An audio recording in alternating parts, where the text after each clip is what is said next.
야, 너는 무슨 네가 졸라 망한 스토리를 주저리 얘기하고 있니? 네가 공부 안 한 거 아니냐? 어디에 집중을 해야 되냐? 시크릿 존나 땡겨오고 막 잘 될 때는요, 나뿐만 아니라 모두가 잘 돼요. 진짜 한인사장님들이 제일 싫어하는 게 중수님이야. 이제 처안 거야. 이제 하고 있어요 지금. 진짜 개새끼인 거야. 월급 줄 돈도 없고 월세 낼 돈도 없는데 유동자금이 어디 있어요? 개 헛소리에 그냥 아주 합리화. 저같이 실패한 이유들이 있고 열심히 했는데도 안 되는 분들이 있을 거란 말이에요. 더 잘하고 싶은 거예요. 안녕하세요. 호치민에서 이땅 여행사를 운영하고 있는 대표 케빈입니다. 유튜브 LI 청춘을 통해 다시 갈 지도에 10회 출연했었습니다. 이게 굉장히 곰곰이 고민을 해봤어요. 왜 나는 망하고 있을까? 위기가 찾아왔고 대처를 하지 못했다. 열심히 안 했느냐? 그건 아닙니다. 진짜 열심히 했어요. 정말 열심히 했어요. 저를 아는 모든 분들은 아시겠지만 유튜브를 할 때부터 저는 정말 열심히 했어요. 노력했다. 정말 이거 하나로 주변 분들에게 인정을 받았거든요. 제가 여행사 사업을 하면서도 하루하루를 정말 대충 살지 않았어요. 정말 열심히 살았어요. 그래서 열심히는 원인은 아니었던 것 같다. 제 생각엔. 그러면 완전히 세상이 나를 억까했느냐? 세상이 나를 정말 그냥 괴롭혔느냐? 없다고는 말하기 좀 힘들 것 같아요. 일단 트럼프의 여러 가지 정책들에 의해서 달러가 굉장히 상승했고 한국 경제 상황이 굉장히 악화됐죠. 여행객들이 돈값 대비하는 상품들이 아니라 다시 저렴한 상품들을 좀 많이 찾기 시작했고, 또 갑작스럽게 호치민으로 오는 비행기 편들이 굉장히 축소됐어요. 24년에 비해서 25년도는 완전히 비행편이 거의 없었죠. 그러다 보니까 25년도부터 지금 항공권 값이 굉장히 높은 상태. 물론 이런 뭔가 경제적인 악조건 속에서도 잘 되시는 분들이야 당연히 잘 되겠죠.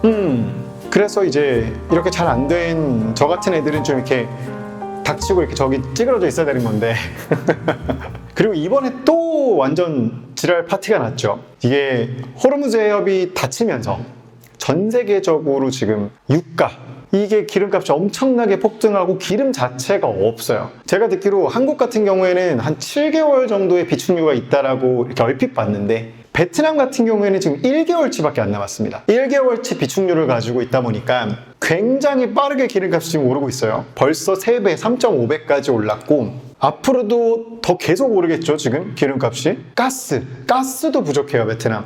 그 상황에서 저가 항공사들 LCC 요금제 다 폐쇄되고 지금 비에젯 같은 경우에 엄청나게 취소되고 있죠. 말 그대로 취소 대란. 근데 저는 베트남만 그런 줄 알았더니 아니요, 태국도 그러고 있고. 그러니까 동남아 시장, 그러니까 원유를 굉장히 중동 쪽에서 의존하던 시장들의 어떤 이 항공권 기름들의 이슈가 지금 엄청나요. 그러면 국적기인 베트남 에어라인도 지금 최소 20-30% 감소시킬 거다. 상황을 계속 보겠지만 이게 당장에 극적으로 트럼프랑 이란이 타결이 돼도 오는 시간이 있잖아요. 회복하는 시간이 있을 거예요. 그러면 앞으로 최소 한두 달은 계속 영향이 있거든요. 기름이 없으니까 기름값이 오르고, 기름값이 오르면 렌트카 값이 오르겠죠. 배달 비용이 오르고요. 운송 비용이 오를 거예요. 그러면 실생활하는 모든 비용들이 다 올라가요. 거기에 가스도 없으니까 음식점들도 당연히 비용이 올라갈 거고, 모든 요식업이 비용 상승. 그러면 요식업이 비용 상승했으면 포장자재, 원재료, 야채, 사료, 진짜 막 대환장 파티가 된 거예요 지금. 아무튼 이게 그렇다고 세상 탓, 남 탓을 백날 해봐야 저한테 1원 한 장 안 떨어지더라고요. 예. 그래서 외부 요인들 있지만 그런 거 다 빼고 제가 도대체 왜 망하고 있었는지 이거를 최대한 좀 철저하게 제 안에서 문제를 좀 찾아보려고 했어요. 단도직입적으로 얘기하면 제가 망하고 있는 가장 큰 요인이라고 생각되는 건 판매 채널이지 않았을까. 그쪽으로 가장 좀 생각이 쏠리고 있는 것 같아요. 그래서 오늘은 제가 생각하는 베트남 호치민 사업에서 제가 실수했던 실패의 원인이라고 생각하는 3가지 이유를 좀 말씀드리려고 합니다. 우선 앞에 말씀드린 1번, 판매 채널의 부족이다. 저는 처음에 사업을 시작했을 때 네이버에 올인을 했습니다. 해외 사업임에도 불구하고. 그래서 준최적화 블로그도 사고요. 준최적화 카페도 샀어요. 150만 원인가 80만 원인가 줬던 것 같은데 3개의 블로그를 운영하고 카페, 티스토리, 웹사이트 2개까지 웹사이트도 워드프레스로 제가 직접 만들었어요. 그래서 총 한 5개에서 6개 채널 SEO를 엄청나게 공부해가지고 그래봐야 뭐 전문가들 발끝도 못 미치겠지만 공부해서 매일 하나씩, 그러니까 이 5, 6개 채널에 매일 하나씩 올린 거예요. 주말에는 예약도 걸어놨어요. 그 처음에는 제가 혼자 계속 블로그 쓰는 거예요. 그냥 주구장창 블로그 쓰다 상담하다, 블로그 쓰다 상담하다. 예, 계속 이 구조. 그러다가 직원 1명 뽑아서 블로그를 알려줬는데 너무 못하는 거야. 그래서 야, 이거 어떻게 방법이 없나 하다가 나온 게 24년도 후반에 GPT가 나옵니다. GPT가 나오고 아시는 분의 도움으로 인해서 프롬프트, 그때 블로그 최저가 프롬프트를 만들어요. 이게 약간 저는 키가 될 줄 알았어요. 아, 이제 내가 블로그 씹어 먹겠구나. 그래서 베트남 직원도 한국어 블로그를 쓸 수 있게 만들고, 사진은 제가 말씀드렸죠. 저는 모든 빌라, 모든 여행지 사실 다 찍어 온다고. 한 번에 찍는 게 아니고 한 프레임, 한 화면에 10장씩 막 찍어요. 가로 10장, 세로 10장, 언제든 쓸 수 있게. 그래서 거의 자동화를 시켰었어요, 블로그를. 그러니까 5개 채널 자동화 열심히 돌렸습니다. 근데 이게 안 통한 게 언제부터냐? 바로 2025년 한 4월부터예요. 4월. 2025년 4월부터 블로그로 인해서 들어오는 손님의 유입량이 감소하기 시작합니다. 엄청 감소했어요. 나중에는 결국에 2025년 12월 달에 예약률이 어디까지 감소했느냐? 70% 감소했습니다. 70%. 오죽하면 크리스마스 연말 연초에 예약이 없었어요. 제가 다른 사장님한테 물어봅니다. 아우, 사장님 요즘 어떠세요? 연말에 예약 빈 적이 처음이에요. 그래서 7년 만에 여행 갑니다. 이 소리 하시던데요.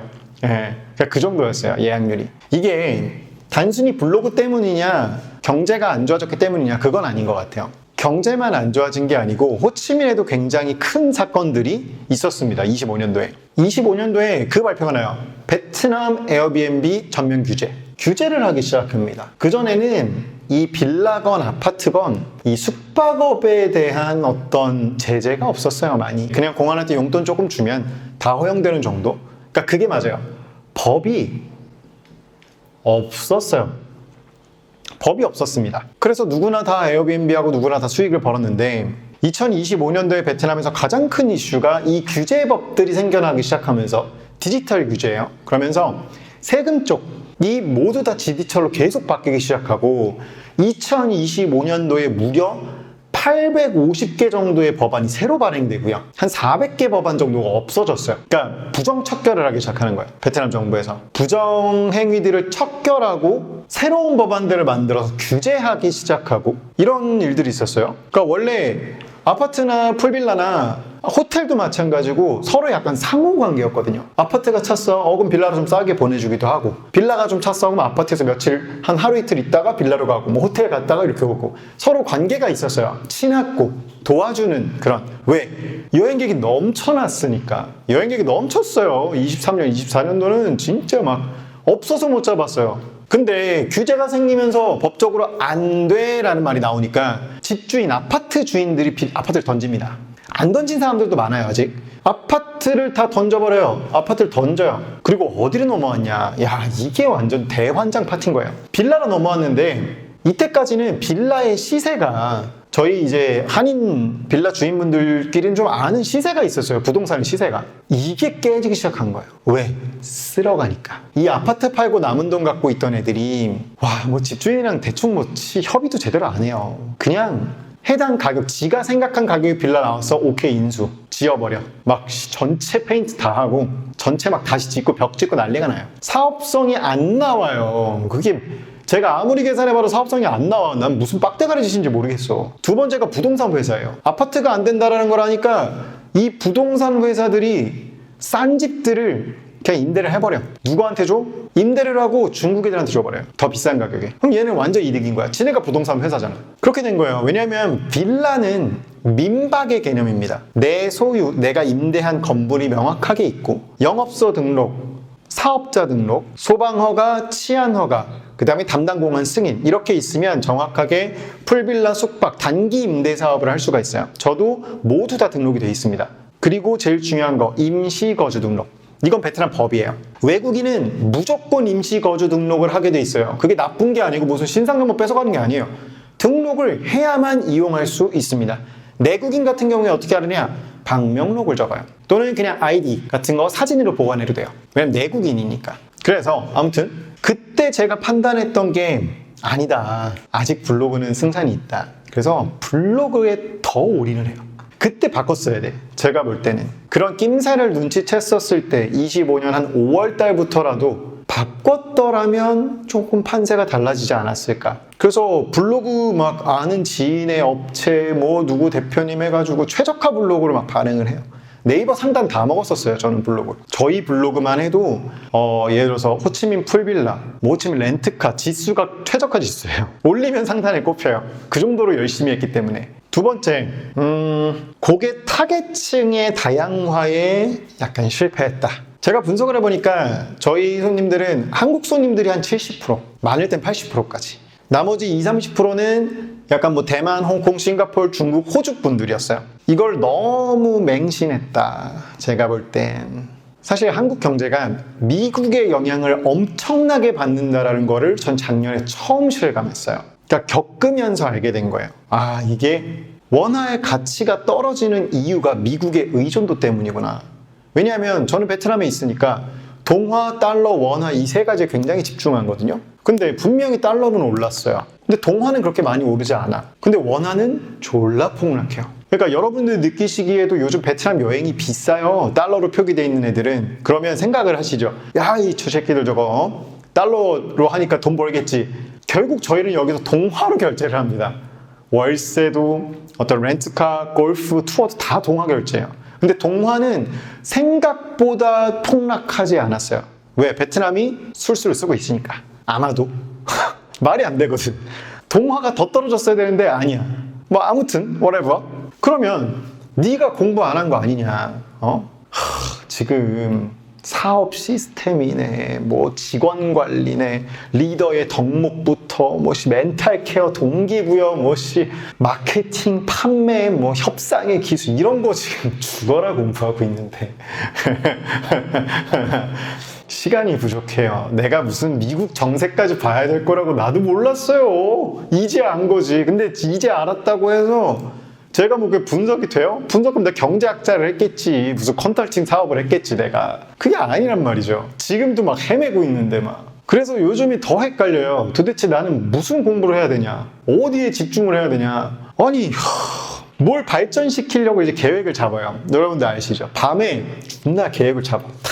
경건하게 누워가지고 그래 나는 내일 어떻게 할 거야. 동기부여 졸라 하고 시크릿 존나 땡겨오고 막 밥프로토 막 다 땡겨와. 어떻게 할 거야. 내일 아침부터 뭐 탁 해. 아침이 딱 맞이에요. 저는 곧 죽어도 7시 10분에 일어나거든요. 조금 일찍 할 땐 6시 50분에 일어나요. 항상 그 20분 사이에 알람이 없어도 일어납니다. 계속 그렇게 생활을 했으니까. 그럼 일어나서 딱 오케이 오늘의 읽을 책을 들고 내려갑니다. 내려가서 커피를 내려요. 거기에 우유랑 연유 섞어가지고 막새우를 만들어요. 딱 들고 나갑니다. 책을 봐야지. 그렇지 맞아 이거야. 또 존나 인사이트 존나 와. 인풋 존나 들어가다 이제.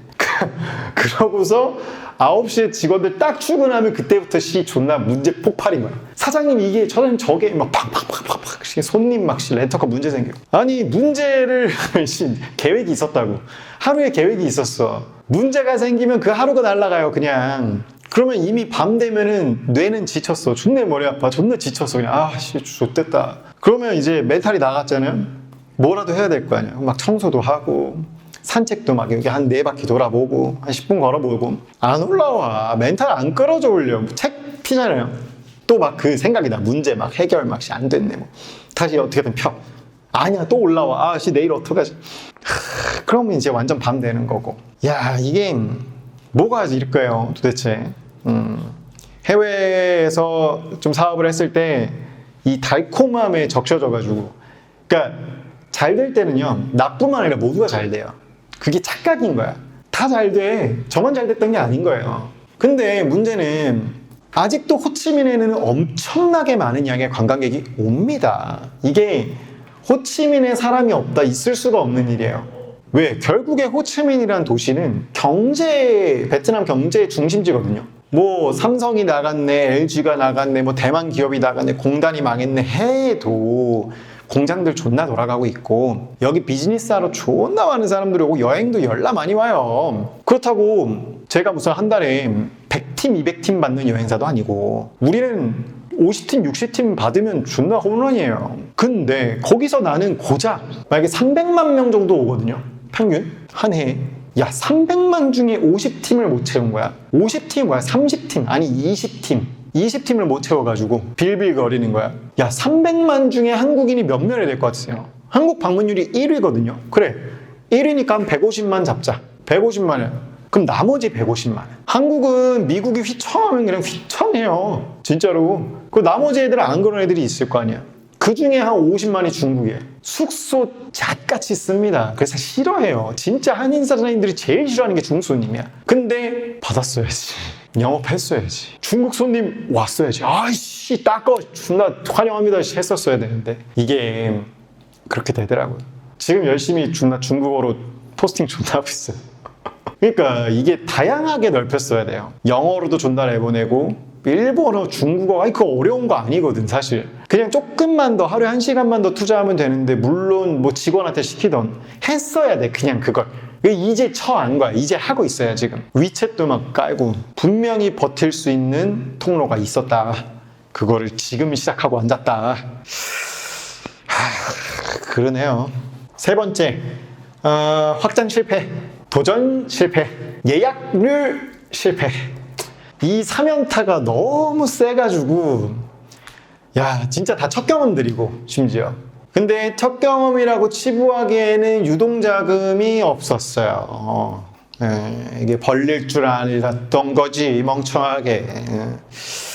이게 제가 그 새로운 풀빌라를 오픈하려고 했을 때, 아니 건설하려고 했을 때 진짜 신중하게 고민했어요. 그게 정말 대충 한 게 아닙니다. 집주인이랑 제가 디자인하고 건축 설계한 걸로 미팅을 5번을 하고 계약서를 썼고요, 심지어. 그리고 건설사랑 14번 미팅을 했어요. 제가 정확하게 맞춘다고 걔네랑 막 착착착 싸우기도 하고 때로는 막 수도관 배관 보고서 여기 화장실 된다 안 된다 왜 안 되냐 새끼야 구조를 봐라 이게 뭐 전기선이 이게 뭐 좀 진짜 이런 얘기까지 했어요. 밤새서 공부하고 인테리어 설계도 제가 직접 다 뽑았습니다. 보여드릴 수 있어요. 지금도 증거 자료 다 제출 가능합니다. 저는.